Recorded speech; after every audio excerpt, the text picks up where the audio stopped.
करके नारा लगाना, भारत माता की, भारत माता की।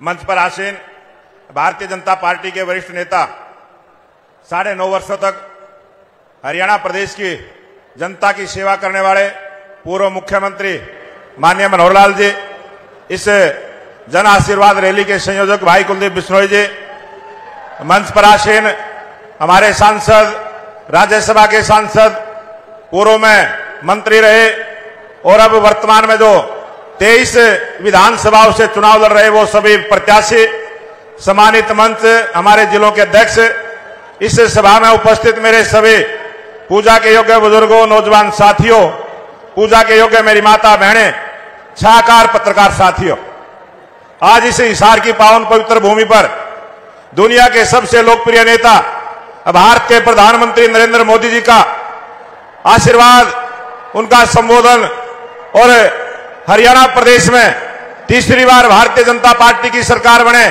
यह आशीर्वाद देने के लिए आप सब पहुंचे हैं। इसलिए मैं आप सबका बहुत बहुत स्वागत, अभिनंदन करता हूं। थोड़े से समय में ही हमारे बीच में हमारे लोकप्रिय नेता, देश के प्रधानमंत्री नरेंद्र मोदी जी उपस्थित होंगे। मैं उससे पहले आपसे अपील करना चाहता हूं, हरियाणा प्रदेश में जिस प्रकार से लंबे समय से एक रिवाज रहा कि जिसकी सरकार, जिस पार्टी की सरकार केंद्र में, उसी की हरियाणा प्रदेश की जनता ने बनाने का काम किया है। इसलिए मैं आप सबसे निवेदन करूंगा, केंद्र में आपके आशीर्वाद से तीसरी बार भारतीय जनता पार्टी की सरकार बनी है और हरियाणा प्रदेश में भी 5 अक्टूबर को कमल के फूल का बटन दबाकर भारतीय जनता पार्टी की तीसरी बार सरकार आपके आशीर्वाद से बने, ये निवेदन और प्रार्थना करने के लिए आपके आशीर्वाद से जो 56 दिन का समय हमारे माननीय मुख्यमंत्री नायब सिंह सैनी जी को थोड़े से समय का मिला, आपने ये नायब सिंह की सरकार का छोटा सा ट्रेलर देखा है, फिल्म अभी बाकी है। इसलिए मैं निवेदन करूंगा, 5 अक्टूबर को आपकी एक एक वोट भारतीय जनता पार्टी के प्रत्याशियों को पड़े, कमल के फूल पर पड़े। आपके आशीर्वाद से दूसरी बार नायब सैनी के नेतृत्व में सरकार बने, ये प्रार्थना और निवेदन मैं आप सबसे करना चाहता हूं। और भारतीय जनता पार्टी की सरकार जो आपने देखी है, बगैर पर्ची खर्ची के जो सरकार आपने देखी है, नौजवान बच्चों को पारदर्शिता के आधार पर नौकरी मिलती हुई आपने देखी है, ऐसा नेतृत्व, ऐसे नेता हमारे बीच में उपस्थित हैं। और उसी कदमों पर चलते हुए नायब सिंह सैनी को जो जिम्मेवारी मिली है, जो बहनों को 2100 रुपए देने की बात हमने अपने संकल्प पत्र में कही है, जैसे ही आपके आशीर्वाद से 8 तारीख को हरियाणा प्रदेश में सरकार बनेगी, आपके आशीर्वाद से प्रत्येक बहन के खाते में 2100 रुपए देने का काम नायब सैनी की सरकार करेगी। जिस प्रकार से 500 रुपए का गैस का सिलेंडर हमारी सरकार ने देने का काम किया है, जैसे ही सरकार बनेगी सभी मेरी बहनें, हमारी बेटियां जो कॉलेज में पढ़ने जाती है, सभी को स्कूटरी देने का काम नायब सैनी की सरकार करेगी। और जिस प्रकार से जो नौजवान भाई आज नौकरी की उम्मीद में बैठे हैं, ऐसे नौजवान बच्चों को 2 लाख नौकरी पारदर्शिता के आधार पर देने का काम नायब सैनी की सरकार करेगी। सभी किसानों को जो सम्मान निधि देने का काम किया है, उसको उसी प्रकार से जारी रखते हुए हरियाणा प्रदेश के किसानों की 24 फसलें जो एमएसपी पर खरीदने की गारंटी हमारी सरकार ने दिया है, उसको पूरी तरह से कानूनी रूप से लागू करने का काम नायब सैनी की सरकार करेगी। ऐसे अनेक काम हमारी सरकार ने किए और जो संकल्प पत्र में हमने बात कही है, जिस प्रकार से जो बात कही है, अग्निवीर के जितने भी हरियाणा प्रदेश के जवान उसके 4 वर्ष पूरे करने के बाद आएंगे, उन सबको पेंशन वाली पक्की नौकरी सरकारी देने का काम नायब सैनी की सरकार करेगी। बहुत सारे कामों की हमारी सरकार ने घोषणाएं की है और जिस प्रकार से खरखोदा में IIMT बनाने का काम किया है, इसी प्रकार के 10 औद्योगिक सेक्टर बसाते हुए हरियाणा प्रदेश के 5 लाख युवाओं को नौकरी देने का काम नायब सैनी की सरकार करेगी। ऐसे लोकप्रिय मुख्यमंत्री, गरीब परिवार के मुख्यमंत्री, एक सैनिक के बेटे, ओबीसी समाज के बेटे नायब सैनी जी को दूसरी बार हरियाणा प्रदेश के मुख्यमंत्री का आशीर्वाद देकर आपने हरियाणा की राजनीति में एक इतिहास रचने का काम करना है। यही निवेदन और प्रार्थना करने के लिए मैं आपके बीच में आया था। आप सबने जो आशीर्वाद देने का काम किया है, आप सबका बहुत बहुत धन्यवाद। जय हिंद, जय भारत। धन्यवाद अध्यक्ष जी। भाई नारा चलेगा आपकी मर्जी का, मोदी जी एक ऐसे हमारे देश के नेता हैं जिन्होंने रूस और यूक्रेन की लड़ाई में अपने 20,000 बच्चों को, छात्रों को बाहर निकाला। एक शेर का काम किया हिंदुस्तान के शेर ने। मैं कहूंगा देखो देखो कौन आया। आप क्या बोलोगे? हिंदुस्तान का देखो देखो कौन आया। भाई यू आगे गैलरी आले, भाई तमने तो मेन आदमी हो तम, और थारे मुंह से आवाज ना निकले तो मजे वाली बात नहीं। पीछे वाले में जोश बहुत ज्यादा है और तम अपना मोबाइल हम देखो देखो कौन आया। खड़े होकर अपनी जगह से मजबूती से, अभी नहीं, जैसे ही मोदी जी मंच पर आएंगे क्या बोलना है? देखो देखो कौन आया। सभी देखो देखो कौन आया। भारत माता की। इधर वाले शांत रहो भाई, तुम पहले इधर वाले ने बोलन दो। भारत माता की। ये देखो भाई, अब इधर मेरी बहनें बैठी है, उस तरह बोलो भारत माता की। ले भाई बहना की आवाज चले, बीच वाले ढीले बैठे हैं, आप बिल्कुल आगे बैठे हो, आप वीआईपी गैलरी में बैठे हो। बोलो भारत माता की वंदे। पूरा पंडाल बोलेगा। पीछे जो खड़े हैं अभी भी दूर दूर तक, मैं भाई माफी चाहता हूं, कुर्सियां कम पड़ गई। कुलदीप जी आपने इंतजाम कम करे भाई, इससे डबल भी कुर्सी होती तो भर जाती। बोलो भारत माता की वंदे वंदे। थोड़ा एक घूंट पानी का पी लो, इतने में आएंगे मोदी जी, फिर आवाज और जोर से निकलनी चाहिए। मैं माननीय मनोहर लाल जी से आग्रह करूंगा, एक कोई बात सुना दो पुरानी। आ जाओ बाबू जी, आ जाओ। मैं आया। बोलो भारत माता की।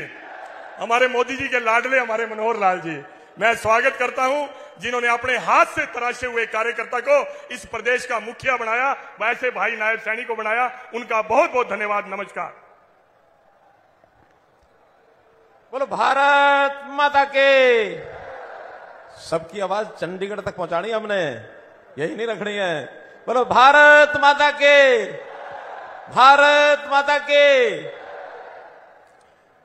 मंचासीन सभी हमारे भारतीय जनता पार्टी के नेतागण और सामने उपस्थित इस इलाके की विशाल जनसभा में उपस्थित हमारी सरदारी, आज सौभाग्य की बात है कि हरियाणा के इस चुनाव में प्रधानमंत्री जी अभी आज तीसरी रैली करने आ रहे हैं और एक और रैली जो फरीदाबाद के इलाके में होगी, एक रैली प्रधानमंत्री जी की और है। पूरे हरियाणा में 4 रैलियां करना यानी हरियाणा की जनता के प्रति उतना जितना प्रेम उनके मन में है, वो प्रदेश प्रेम जो है प्रदर्शन करने आ रहे हैं। आपको मालूम है भाइयों बहनों कि इसी हरियाणा की धरती पर हमारे वो जो प्रभारी थे, लगातार हरियाणा के गांव-गांव में, हरियाणा के हर शहर में, गली मोहल्ले की जानकारियां उनको है। हरियाणा के प्रति विशेष प्रेम उनका जब से सरकार बनी है तब से हरियाणा की जनता की ओर लगातार उनका स्नेह बना हुआ है। और जब भी जो भी आवश्यकता हमको पड़ी है, क्योंकि मैं मुख्यमंत्री होने के नाते 9.5 साल तक इस बात का गवाह हूं कि हरियाणा को कभी उन्होंने किसी बात की कमी नहीं छोड़ी है।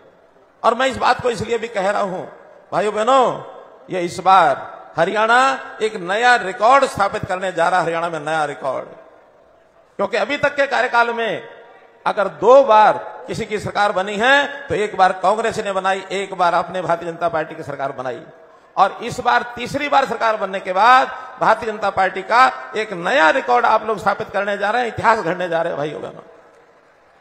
और उसके संकेत हमको मिलने बहुत पहले शुरू हो गए, लगभग 2 महीने पहले। 2 महीने पहले कांग्रेस ने अपनी कमजोरी दिखाते हुए और दूसरी इंडी गठबंधन की पार्टियों कहा आओ हमसे हाथ मिला लो, लेकिन किसी ने अपना हाथ आगे नहीं बढ़ाया। क्यों नहीं बढ़ाया? उन्होंने कहा कि डूबना ही होगा तो अकेले डूबेंगे, तुम्हारे साथ क्यों डूबेंगे। कांग्रेस ने नारा दिया हम तो डूबेंगे सनम, तुम्हें साथ लेके डूबेंगे, लेकिन उनके साथ कोई आने के लिए तैयार नहीं हुआ। भाइयों बहनों, ये उनकी कमजोरी को प्रदर्शित करता है। हमने डंके की चोट से, हमारे गृह मंत्री जी आए थे, वो कह गए थे कि हमारे इस चुनाव में हमारे मुख्यमंत्री पूर्व में नाम तय है, भाई नायब सिंह सैनी इस प्रदेश के अगले मुख्यमंत्री होंगे। ये घोषणा की गृह मंत्री जी ने, लेकिन कांग्रेस में हिम्मत नहीं कि अपने मुख्यमंत्री का नाम भी घोषित कर सके। भाइयों बहनों, उनकी बापू बेटा की पार्टी, और अंदर की बात तो यह है बापू बेटा में भी लड़ाई शुरू हो गई है। बापू कहता मैं बढ़ूंगा, बेटा कहता मैं बढ़ूंगा। अंदर की बात है ये। इन लोगों ने हरियाणा की जनता को किस प्रकार के और अत्याचार किए हैं हमारे पूर्व वक्ताओं ने बताया कि 10 साल उनके और 10 साल हरियाणा में भारतीय जनता पार्टी की सरकार की तुलना यदि आप करेंगे तो न केवल गरीब जनता, सामान्य जनता को हमने लाभ पहुंचाए, हमने विकास भी बिना भेदभाव सारे हरियाणा के किए। इनके लोगों की तरह नहीं कि घर घर अपने अपने घर भरने के लिए सब काम ये करते रहे। और इससे भी बड़ी बात, शासन में कई बार ये होता है कि प्रशासनिक अधिकारी, प्रशासनिक कर्मचारी वो भी इनके नाचने गाने पर नाचते हैं। हमारे अधिकारियों का, कर्मचारियों का व्यवहार भी हमने बदला कि बिना भेदभाव के जनता के, गरीब आदमी को कैसे आपने लाभ पहुंचाना है। भाई बहनों, हमने नए रिकॉर्ड स्थापित किए हैं। मैं आपको अगली बात बताता हूं, इतिहास आप लोग के सामने है। हरियाणा, हमारी हरियाणा की आयु 58 साल हो गई है। मित्रों, इस 58 साल में यदि 2 साल छोड़ दे, 56 साल का इतिहास है कि जो पार्टी केंद्र में, जिस पार्टी की सरकार होती है, उसी पार्टी की सरकार हरियाणा में भी बनती है, उसी पार्टी की बनती है। 2004-2009 केंद्र में मनमोहन सिंह जी की कांग्रेस सरकार थी, हरियाणा में भी हुड्डा जी की कांग्रेस सरकार थी। 2014 में केंद्र में किसकी सरकार बनी? जोर से बोलो, किसकी सरकार बनी? भाजपा की, नरेंद्र मोदी जी की सरकार। हरियाणा में किसकी बनी? हरियाणा में किसकी बनी? भारतीय जनता पार्टी की सरकार। 2019 में केंद्र में नरेंद्र मोदी जी की भाजपा सरकार, हरियाणा में भी भाजपा सरकार, और अब 2024 में केंद्र में भी भारतीय जनता पार्टी की, हमारी एनडीए की, मोदी जी की सरकार। तो हरियाणा में भाइयों बहनों, निश्चित रूप से हरियाणा में भारतीय जनता पार्टी की सरकार जनता बनाएगी, ऐसा हमारा सबका विश्वास। आदरणीय मोदी जी जो कि पधार गए हैं, बहुत बहुत धन्यवाद, बहुत बहुत आभार। देखो देखो कौन आया भैया, उधर मत देखो, इधर देखो, इधर आ गए, पीछे आ गए, उधर मत देखो, आ चुके हैं। देखो देखो कौन आया, हिंदुस्तान का शेर आया। देखो देखो कौन आया, भारत माता की। सारा पंडाल बोलेगा, अभी एक ही क्षण में आपके ऊपर है। भारत माता की वंदे। ऐसा जोश, जबरदस्त जोश, जो भी अपनी सीट पर बैठा एक बार खड़ा हो जाएगा। सीनियर है, जूनियर है, बड़ा है, छोटा है, अपने लाडले नेता का स्वागत करने के लिए अभी आप एक ही क्षण में देखें। बोल भारत माता की, बोल भारत माता की वंदे वंदे, बोल भारत माता की। देखो देखो कौन आया, देखो देखो कौन आया। ऐसा जोश, ऐसा जज्बा। मैं सभी मंच पर बैठे हुए भी भाइयों को कहूंगा, एक बार अपने स्थान पर खड़े हो और अपने प्रिय नेता का स्वागत करें। कुछ ही सेकंड में, 2 सेकंड में आप उस गेट से देखेंगे कि उनकी एंट्री होगी और आप सब उनके साथ आगे आकर एक बार जनता का आशीर्वाद, उसी ही क्रम में जैसे आप खड़े हैं उसी ही क्रम में आगे आएंगे। ऐसे मैं आपसे प्रार्थना करता हूं। और मेरे जो साथी सामने बैठे हैं, आज लगना चाहिए कि आज हरियाणा के लोग कितनी मजबूती के साथ भारतीय जनता पार्टी के साथ खड़े हैं। जैसे ही हमारे दिलों पे राज करने वाले इस दुनिया के सर्वश्रेष्ठ नेता, सबके प्यारे नेता, एक अच्छे इंसान जिन्होंने सिद्ध किया कि हिंदुस्तान में ये ताकत है कि वो पूरी दुनिया का नेतृत्व कर सके, ऐसे हमारे लोकप्रिय नेता माननीय नरेंद्र मोदी जी हमारे बीच में पहुंच चुके हैं। और आज कुछ ही क्षण में, कुछ ही सेकंड में, 1 सेकंड में आपकी आंखों के सामने, आपकी नजरों के सामने आपके लोकप्रिय नेता होंगे। और ये पूरा पंडाल इतना गुंजायमान होगा, इतना जोश होगा। आज पूरे हिंदुस्तान का मीडिया, दुनिया का मीडिया यहां पर उपस्थित है। आज ये दृश्य, देखने वाला दृश्य पूरी दुनिया के अंदर जाएगा। बोल भारत माता की वंदे। इससे डबल आवाज आधे पंडाल की आ सकती है। इधर वाले नहीं, सिर्फ बाएं वाले बोलेंगे जिधर मेरा हाथ है। बोल भारत माता की, बोल भारत माता की, बोल भारत माता की वंदे वंदे। सांस ले लो एक क्षण के लिए। बोल भारत माता की। देखो देखो कौन आया, देखो देखो कौन आया। भारत माता की वंदे वंदे। भारत माता की वंदे वंदे। देखो देखो कौन आया। हरियाणा प्रदेश के लाडले, भारतवर्ष के गौरव, संपूर्ण विश्व के लोकप्रिय राजनेता, जो युवाओं की प्रेरणा है, बुजुर्गों का मान है, माताओं बहनों के रक्षक है और किसान के हितैषी हैं, जो स्वयं को इस भारत देश का प्रधान सेवक कहते हैं, वो आज हम सबके बीच यहाँ उपस्थित है। जोरदार करतल ध्वनि के साथ दोनों हाथ उठाकर हम उनका स्वागत करें, अभिनंदन करें। भारत माता की, भारत माता की, वंदे वंदे, भारतीय जनता पार्टी जिंदाबाद। और स्वागत की इस कड़ी में जिस प्रकार भारत की पहचान हरियाणा का किसान और उसी किसान की मेहनत का प्रतीक हमारे खेता में जो देसी बाड़ी और कपास के टिंडे का गुलदस्ता देने खातर मैं हमारे हरियाणा के माननीय मुख्यमंत्री नायब सैनी जी से अनुरोध करूंगी कि वो हमारे बीच भारतवर्ष के न सिर्फ बल्कि संपूर्ण विश्व के लोकप्रिय राजनेता जो हमारे बीच पहुंचे हैं, उनका टिंडों के गुलदस्ता देकर स्वागत करें, अभिनंदन करें। हमारे आप सबसे अनुरोध की जोरदार करतल ध्वनि के साथ आप माननीय प्रधानमंत्री जी का यहाँ इस मंच पर पहुंचने पर स्वागत, अभिनंदन के साथ आप उनका मान बढ़ाएं, सम्मान बढ़ाएं। और इसी प्रकार जिस प्रकार हरियाणा के लोग सच्चे सुच्चे भाव के हैं, ऐसे ही सुच्चे लाल चंदन के मनकों की माला पहनाकर ऐसे संत पुरुष स्वरूपी हमारे मोदी जी जो हमारे बीच पहुंचे हैं, उनका स्वागत, अभिनंदन हमारे माननीय मुख्यमंत्री जी कर रहे हैं। भारत माता की, भारत माता की। ये माला हमारे पड़ोस के गांव मंगाली में ही बनाई जाती है और भाई बिल्लू के हाथों से बनी हुई माला माननीय प्रधानमंत्री जी को भेंट की गई है। जित दूध दही का खाना और देसी खंड का पैर गिरकाना, ऐसे हरियाणा प्रदेश में पहुंचने पर हरियाणा की शान और सच्चे विश्वास का प्रतीक खंड का पहनाकर माननीय कुलदीप बिश्नोई जी और उनके साथ माननीय मुख्यमंत्री नायब सैनी जी माननीय प्रधानमंत्री जी को यह विश्वास दिला रहे हैं कि हरियाणा के इस खंड का, इस पगड़ी का हम मान रखेंगे और हरियाणा प्रदेश में तीसरी बार भारतीय जनता पार्टी की सरकार पूर्ण बहुमत के साथ बनाएंगे। भारत माता की। इसी कड़ी में पूर्व काल में सरस्वती नदी के किनारे स्थापित भारत की सबसे प्राचीन सभ्यता एवं संस्कृति के प्रतीक हिसार के राखी गढ़ी रूपी पुरातत्व स्थल का स्मृति चिन्ह भेंट करने हेतु मैं आमंत्रित करती हूं हमारे माननीय प्रदेश अध्यक्ष मोहनलाल बड़ोली जी और उनके साथ हिसार के यशस्वी जिला अध्यक्ष भाई अशोक सैनी जी को।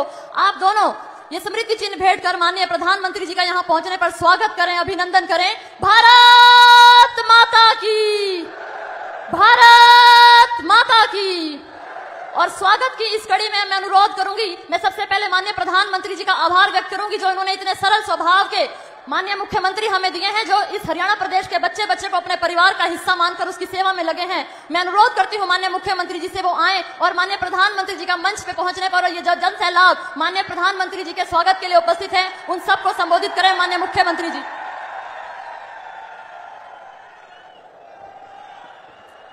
भारत माता के, भारत माता के। हम सबका ये परम सौभाग्य है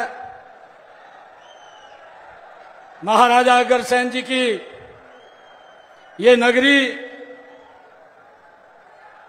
आज माननीय प्रधानमंत्री जी हरियाणा की इस ऐतिहासिक पावन नगरी हिसार में आज पधारे हैं। मैं आप सब की तरफ से, हरियाणा के कोटि कोटि निवासियों की तरफ से, आदरणीय प्रधानमंत्री जी, आज आपकी ये तीसरी जन आशीर्वाद रैली है और मैं तीनों रैलियों में हरियाणा का जो आपके प्रति प्यार और विश्वास देख रहा हूं, आज हिसार की इस विशाल सभा को देखने के बाद एक बात कहना चाहता हूं कि भारतीय जनता पार्टी हरियाणा में इतिहास बनाने जा रही है। माननीय प्रधानमंत्री जी, आज आप यहां पर पधारे, मैं पूरे हरियाणा की तरफ से आपका कोटि कोटि स्वागत और धन्यवाद करता हूं। आदरणीय प्रधानमंत्री जी, आपका जब भी हरियाणा का दौरा हुआ है, हरियाणा के लोगों ने आपका भरपूर आशीर्वाद दिया है और आपके मार्गदर्शन में हमारा हरियाणा एक जोश के साथ आगे बढ़ा है।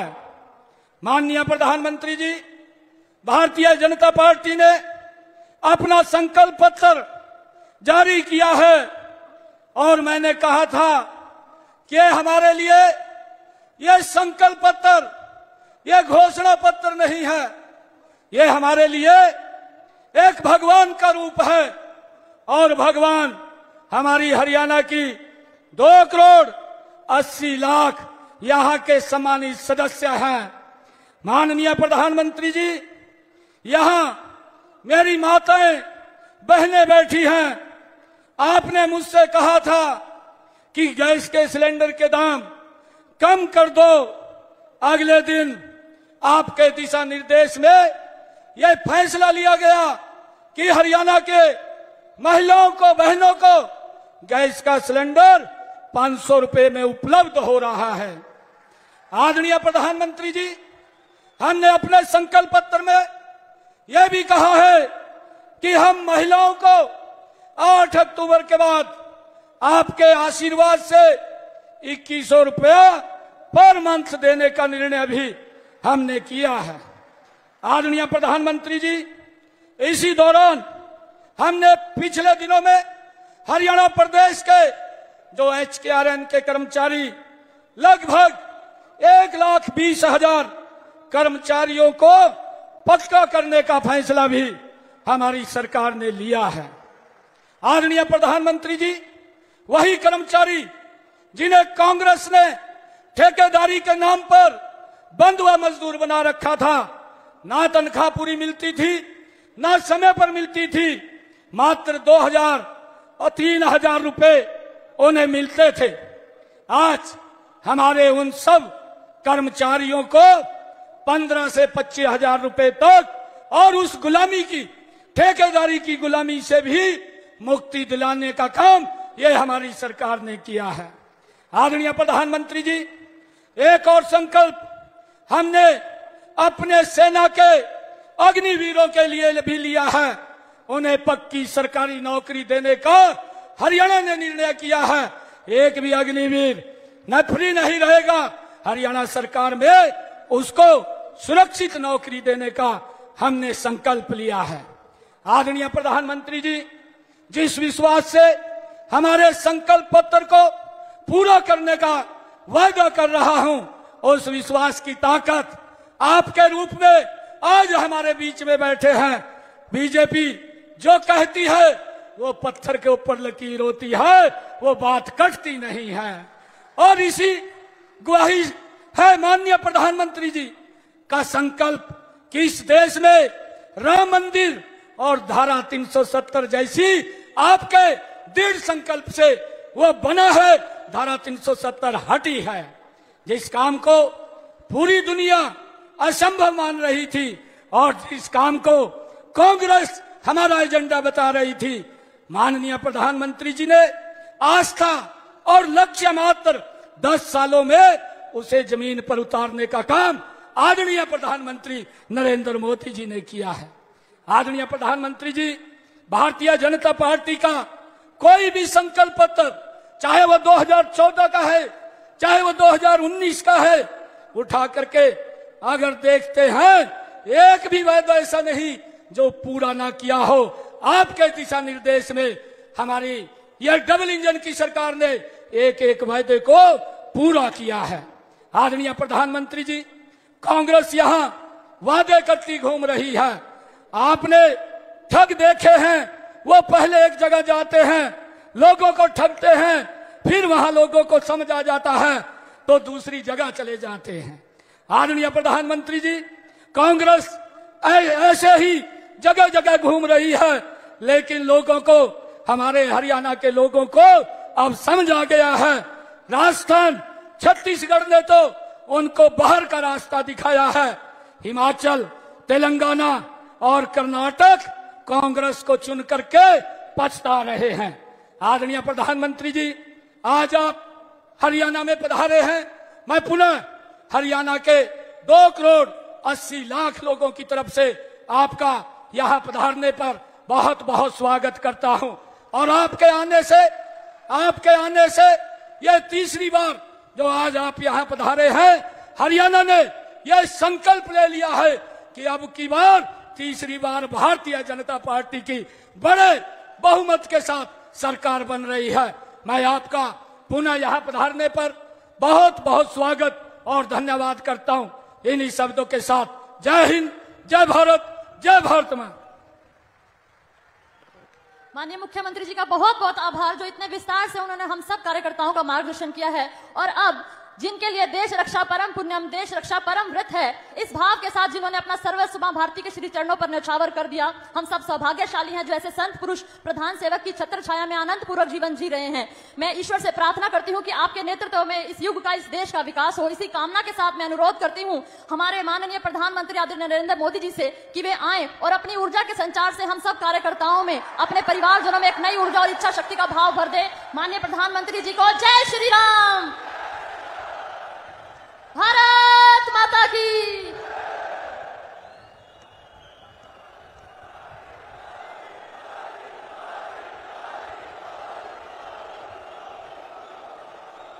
भारत माता की, भारत माता की।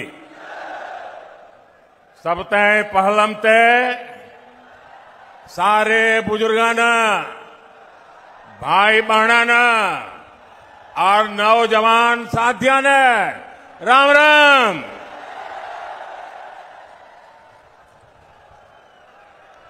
मैं सबसे पहले तो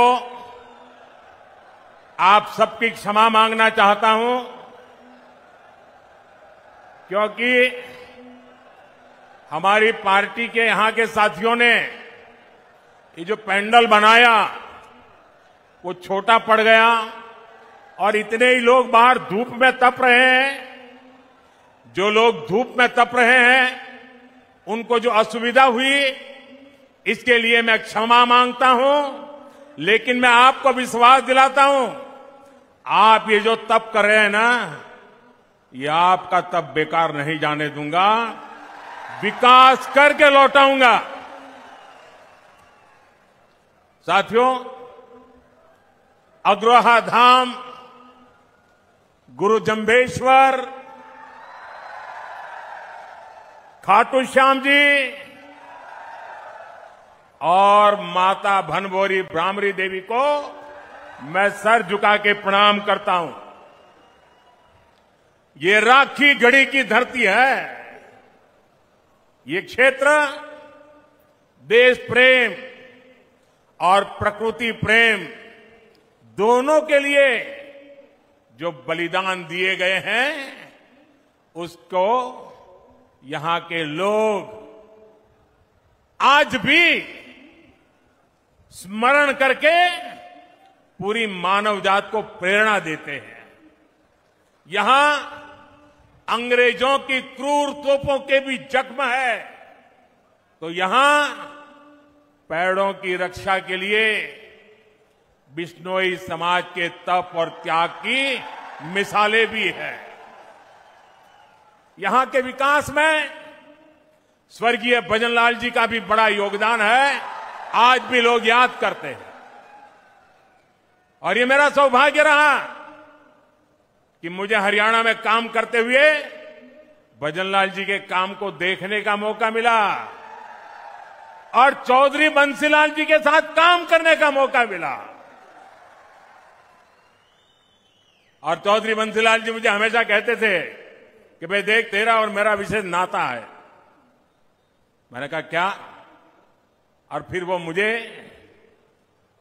महर्षि दयानंद जी के जीवन के विषय में बड़े भावुक होकर के बातें बताते थे।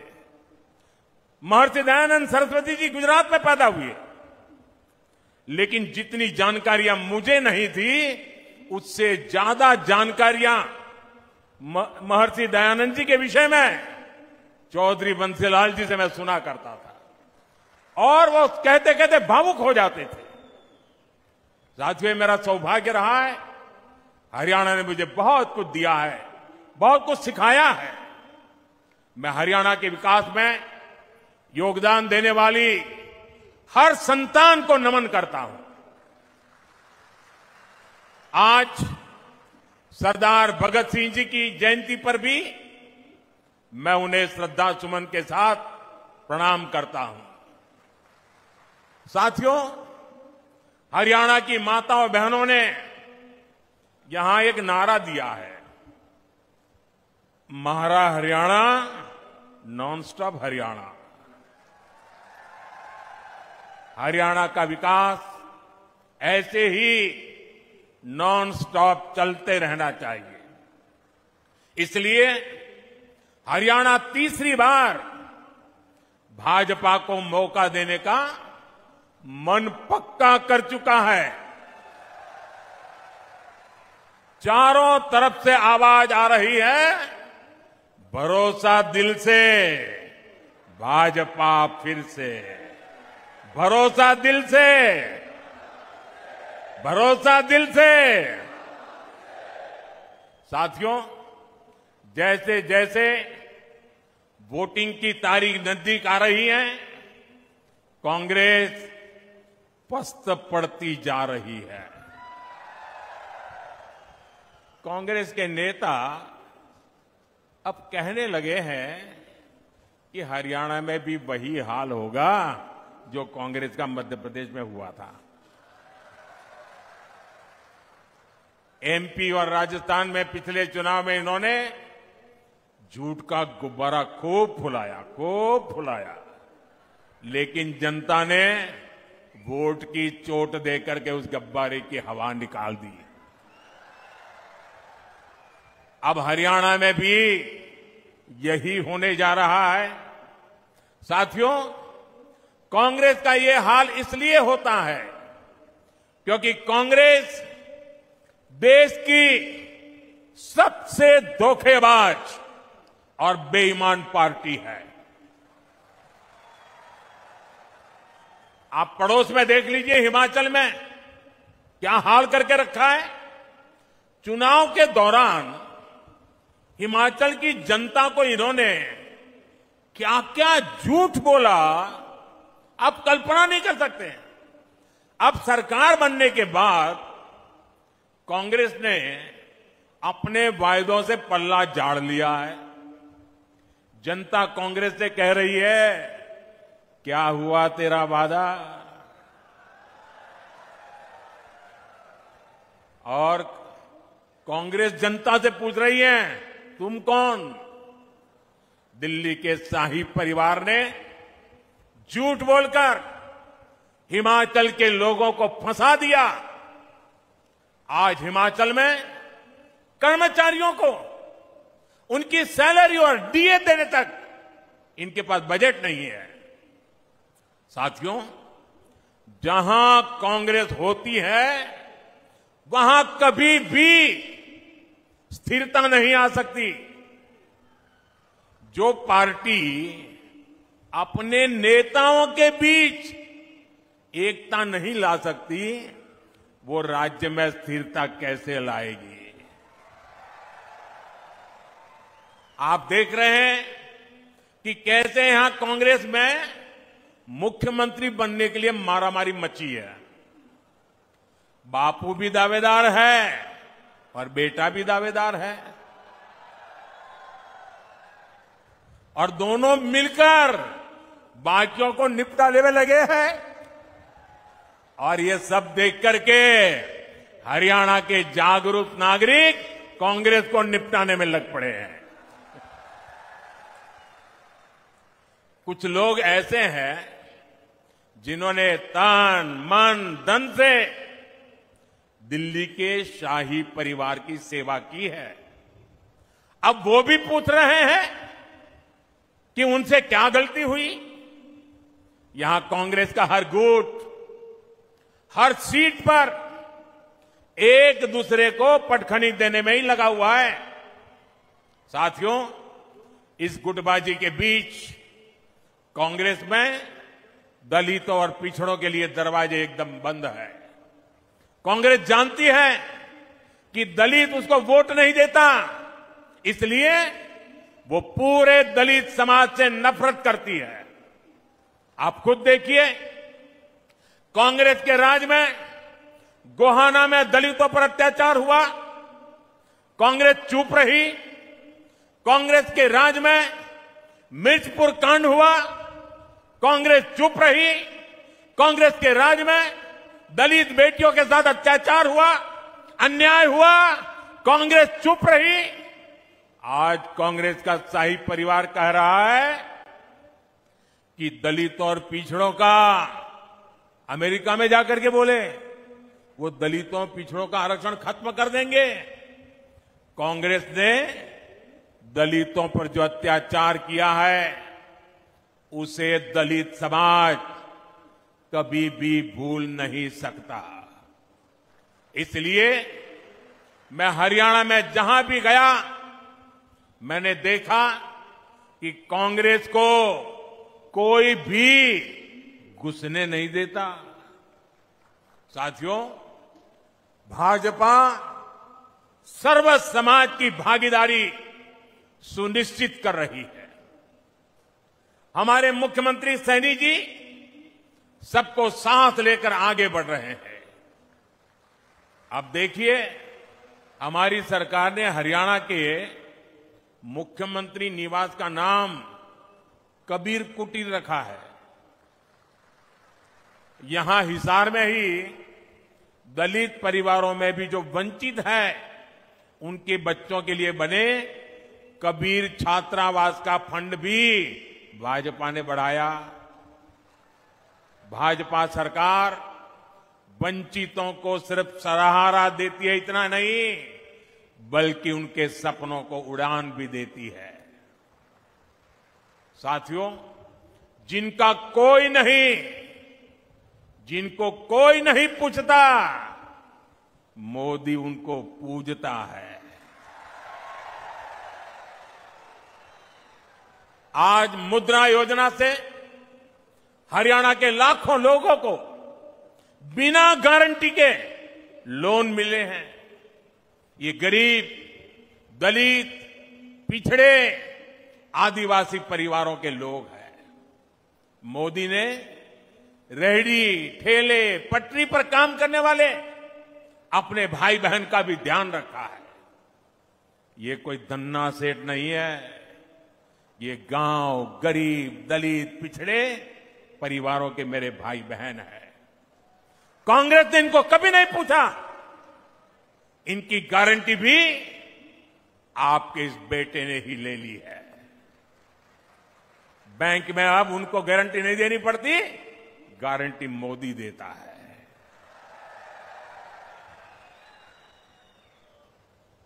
इनको भी पीएम स्वनिधि योजना से हजारों रुपए की मदद बिना गारंटी के बैंक से मिली है।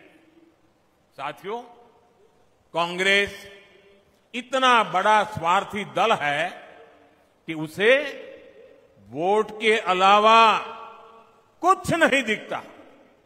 कांग्रेस ने किसानों को भी हमेशा वोट बैंक के रूप में ही देखा है।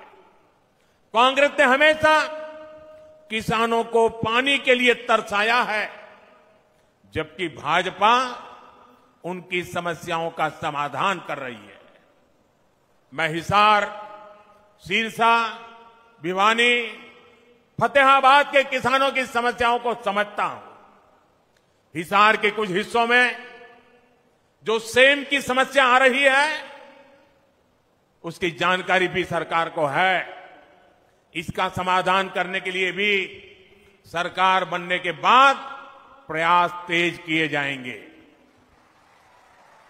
साथियों, कांग्रेस यहां किसानों के लिए बड़ी बड़ी बातें करती है, लेकिन आपको भूलना नहीं है, हुड्डा जी सरकार तो 2 रुपये के मुआवजे वाली सरकार थी।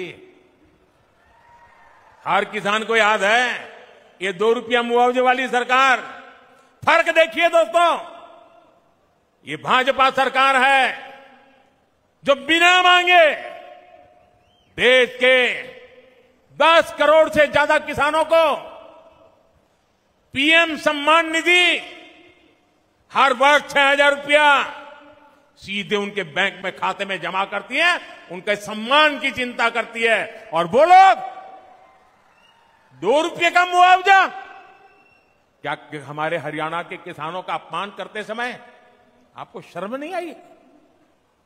ये सम्मानित किया जाता था। इसलिए मैं आज आप लोगों को हाथ जोड़ करके काम दे रहा हूं और मुझे विश्वास है आप इस काम को करने में कभी पीछे नहीं हटेंगे। जब भी कांग्रेस के लोग आपसे किसानों की बात करें, आप उनसे एक बात पूछोगे?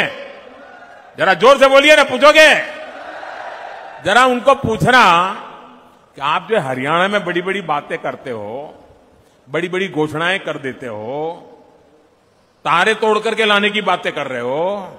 अरे भाई, तुम्हारी कर्नाटका में सरकार है, तेलंगाना में सरकार है, हिमाचल में सरकार है, कुछ तो लागू करके दिखाओ। जरा इनको इतना पूछ लीजिए।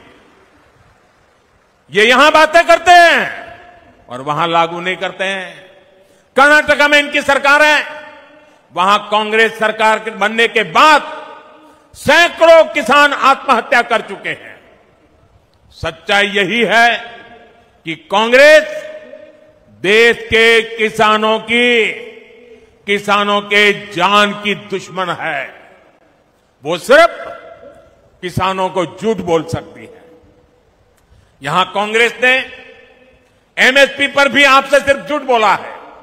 सच्चाई यह है कि यहां भाजपा की सरकार 24 फसलों को एमएसपी पर खरीद रही है, जबकि कांग्रेस शासित राज्यों में इक्का दुक्का फसलें ही एमएसपी पर खरीदी जाती है।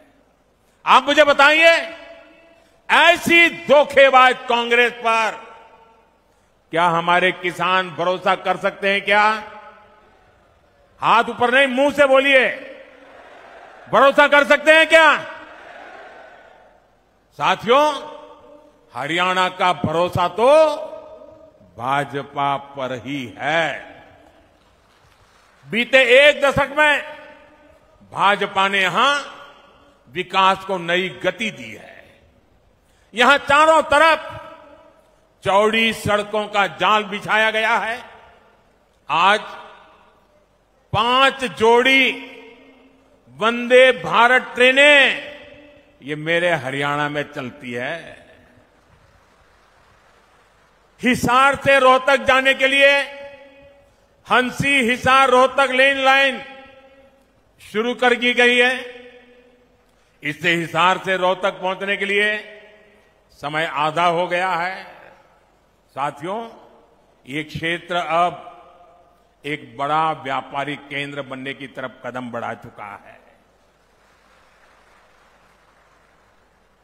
हिसार एयरपोर्ट बनने से यहां नए उद्योगों को बढ़ावा मिलेगा।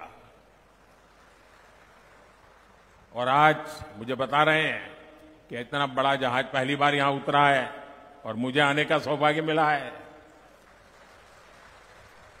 और भाजपा सरकार बनने के तुरंत बहुत ही कम दिनों में इसका कॉमर्शियल कामकाज भी शुरू हो जाएगा दोस्तों। और इसका फायदा व्यापार उद्योग के साथ साथ यहां के किसानों को भी होने वाला है। अब किसानों की उपज आसानी से कम समय में विदेश निर्यात कर पाना संभव हो पाएगा। और आज हिंदुस्तान के किसानों के द्वारा पैदावार की गई चीजें दुनिया के बाजार में गर्व से बिक रही है। इससे व्यापारियों को, दुकानदारों को, किसानों को, हर किसी को फायदा होने वाला है। हमारा प्रयास यही है कि यहां नए उद्योग लगे। हम चाहते हैं यहां दुनिया भर से निवेशक आए ताकि युवाओं को ज्यादा से ज्यादा रोजगार मिले। साथियों, कांग्रेस ने यहां के युवाओं पर भी दोहरा वार किया है। एक तो कांग्रेस के समय में बिना खर्ची पर्ची के सरकारी नौकरी नहीं मिलती थी। दूसरा, घूस देने के लिए गरीब को खेत तक बेचने पड़ते थे। भाजपा ने बिना खर्ची पर्ची नौकरियां दी। और यही बात कांग्रेस को अखर गई है। इसलिए कांग्रेस की भर्ती रोको गैंग ने युवाओं को नौकरियां देने पर ब्रेक लगवा दिया। कांग्रेस की भर्ती रोको गैंग को इस चुनाव में मेरे सभी नौजवान उनको जरा सबक सिखाइए ताकि आपके भविष्य को ताला लगाने का पाप न करे। साथियों, कांग्रेस सिर्फ लूट खसूटी नहीं करती, बल्कि निर्लज्जता से उसका बचाव भी करती है। कांग्रेस के राज में कैसे दलालों और दामाद का ही बोलबाला था, ये मैंने हरियाणा की जनता के सामने रखा।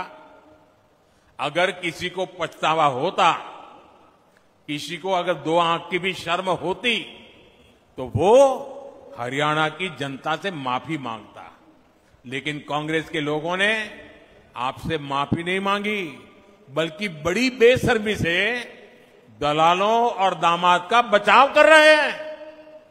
कांग्रेस इस रवैये से नाराज होकर अब हरियाणा की जनता कांग्रेस के विरुद्ध खड़ी हो गई है।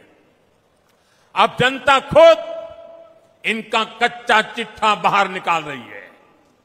आप भी देख रहे हैं कैसे हर रोज इनके समय के घोटालों के नए नए कागज सामने निकल करके आ रहे हैं। साथियों, हरियाणा के लोग हर गांठ, हर गांव सह सकते हैं, लेकिन हरियाणा के लोग देश के विरुद्ध कोई बात सह नहीं सकते। हरियाणा के लोग कट्टर देशभक्त हैं। देश की बात आती है तो हरियाणा वाले सब कुछ भुलाकर एकजुट खड़े हो जाते हैं। इसलिए कांग्रेस का असली चेहरा भी आपको याद रखना है। आज की कांग्रेस अर्बन नक्सलियों के चंगुल में है। मैं कोई ढकी छुपी बात नहीं कर रहा। कांग्रेस के नेता विदेश जाते हैं तो किससे मिलते हैं? ये उन लोगों से मिलते हैं जो भारत के दुश्मनों की भाषा बोलते हैं। कांग्रेस के इंटरनेशनल पार्टनर वो लोग हैं जो दुनिया भर में भारत को बदनाम करने में जुटे हैं। विदेश में जाकर कांग्रेस के नेता वही भाषा बोलते हैं जो भारत का बुरा चाहने वालों को पसंद आती है। आप भी सोचिए, आखिर क्यों पाकिस्तान कांग्रेस का समर्थन करता है? कांग्रेस की नीतियों को पाकिस्तान को पसंद आती है। साथियों, हरियाणा के लोगों को कांग्रेस के वादों इरादों से बहुत सावधान रहना है। कांग्रेस ने कहा है कि वो जम्मू कश्मीर में फिर से 370 वापस लाना चाहती है। कांग्रेस फिर से पत्थरबाजी और बम बंदूक को हवा देना चाहती है। जिन पत्थरबाजों ने हरियाणा के बेटे, फौजी बेटे जो वहां ड्यूटी कर रहे थे, वहां के पत्थरबाजों ने उनको लहूलुहान कर दिया। अब कांग्रेस ऐसे लोगों को रिहा कराना चाहती है। अब बताइए, ये अर्बन नक्सली कांग्रेस किसके साथ है? ऐसी कांग्रेस को हरियाणा का किसान, हरियाणा का नौजवान और हरियाणा की माताएं बहनें क्यों पसंद करेगी, क्यों वोट देंगी? साथियों, आज 28 सितंबर है। मैं आपको याद कराता हूं, 28 सितंबर की रात को ही हमने सर्जिकल स्ट्राइक की हुई थी। भारत ने आतंक के आकाओं को बता दिया था कि भारत अब घर में घुसकर मारता है। और कांग्रेस ने क्या किया था? कांग्रेस ने हमारी सेना से सर्जिकल स्ट्राइक के सबूत मांगे थे। यही कांग्रेस है जिसने हमारे सेनाध्यक्ष तक को गली का गुंडा कहा था। कांग्रेस ने हमारी सेना के बजाय दुश्मनों के झूठ पर विश्वास किया। क्या देशभक्त हरियाणा के लोग ऐसी कांग्रेस को बर्दाश्त करेंगे? साथियों, यही कांग्रेस है जिसने दशकों तक हमारे फौजी परिवारों को वन रैंक वन पेंशन नहीं दी। कांग्रेस सिर्फ 500 करोड़ रुपए दिखाकर झूठ बोलती थी कि वन रैंक वन पेंशन लागू करेगी। मैंने हरियाणा के रेवाड़ी से अपने सभी फौजी परिवारों को गारंटी दी थी कि प्रधानमंत्री बनते ही ओआरओपी लागू करूंगा। हमारी सरकार OROP one rank one pension के 1,20,000 करोड़ रुपए से ज्यादा पूर्व फौजियों को दे चुकी है। यहां हरियाणा के 1.5 लाख पूर्व सैनिकों को भी 10,000 करोड़ रुपए से ज्यादा पैसे उनके खाते में जमा हो चुके हैं। One rank one pension OROP उदाहरण है कि कांग्रेस कभी फौजियों का भला नहीं सोच सकती। साथियों, भारत में आज अगर सबसे बड़ा सांप्रदायिक दल कोई है तो वो सांप्रदायिक दल भी कांग्रेस पार्टी है। कांग्रेस की सांप्रदायिकता की सजा हरियाणा भी भुगत रहा है। कांग्रेस तुष्टीकरण के लिए ऐसी मानसिकता को बढ़ावा दे रही है जिससे हमारी बहन बेटियों पर हमले हो रहे हैं। आपने कांग्रेस के विधायक की धमकी जरूर सुनी होगी। वो कहता है कि कांग्रेस जीती तो लोगों को अपना घर बार छोड़ना होगा। अभी ये आलम है, सत्ता तो मिली नहीं है, मिलने की संभावनाएं नहीं है, लेकिन जनता को पर जुल्म करने की बातें कर रहे हैं। अगर ऐसे लोगों को सत्ता मिल गई तो क्या होगा, ये सोच करके भी रोंगटे खड़े हो जाते हैं। इसलिए हरियाणा के हर वोटर से मैं कहूंगा कि जब भी वोट डालने जाना तो ऐसी धमकियों को जरूर याद रखना। साथियों, हरियाणा की जनता और हरियाणा भाजपा के कार्यकर्ता एक साथ मिलकर विकास को नई गति देने के लिए तैयार है। ये मेरा सौभाग्य है कि मुझे बूथ स्तर के भाजपा कार्यकर्ताओं से पिछले दिनों उन सबसे बातचीत करने का अवसर मिला। 2 दिन पहले अनेक साथियों से मेरी चर्चा हुई। उनका आत्मविश्वास देखकर मेरा विश्वास और ज्यादा बढ़ गया है। मैं हरियाणा के सभी भाजपा कार्यकर्ताओं से भी कहूंगा, हरियाणा हांगे का प्रदेश है, पूरा हांगा ला दियो। हमें दिन रात जुटना है। बूथ तक के सारे साथी लाने पड़ेंगे। इबके सारी कसर काट दियोगे। साथियों, चुनाव लोकतंत्र का इतना बड़ा उत्सव है, इसमें सभी कार्यकर्ताओं का साथ आना जरूरी है। सभी ने मना के साथ ला लियो, तीसरी बार फिर सरकार बनानी है। और मैं अभी जब नीचे सबसे मिल रहा था तो सब पुरानी बातें याद करा रहे थे। कई लोग बता रहे थे, आप मेरे घर आए थे, आपने मेरे यहां खाना खाया था, आप मेरे स्कूटर पर आए थे। सारे पुराने साथी अभी मिलते हैं तो याद कराते हैं।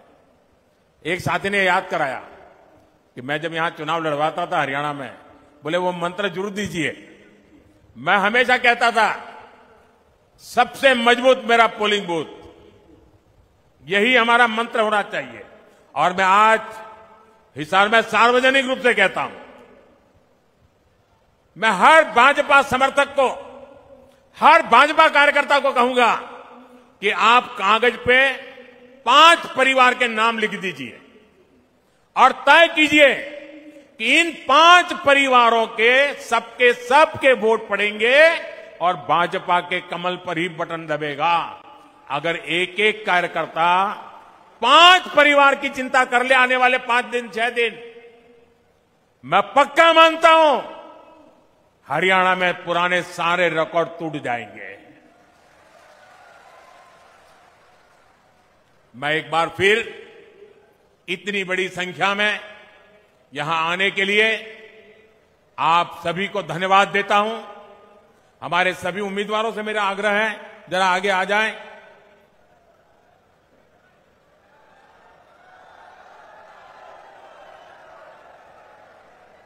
आप सबके आशीर्वाद उनको मिले, ये प्रार्थना करने के लिए मैं आया हूं। मेरे साथ बोलिए भारत माता की, भारत माता की, भारत माता की। बहुत बहुत धन्यवाद।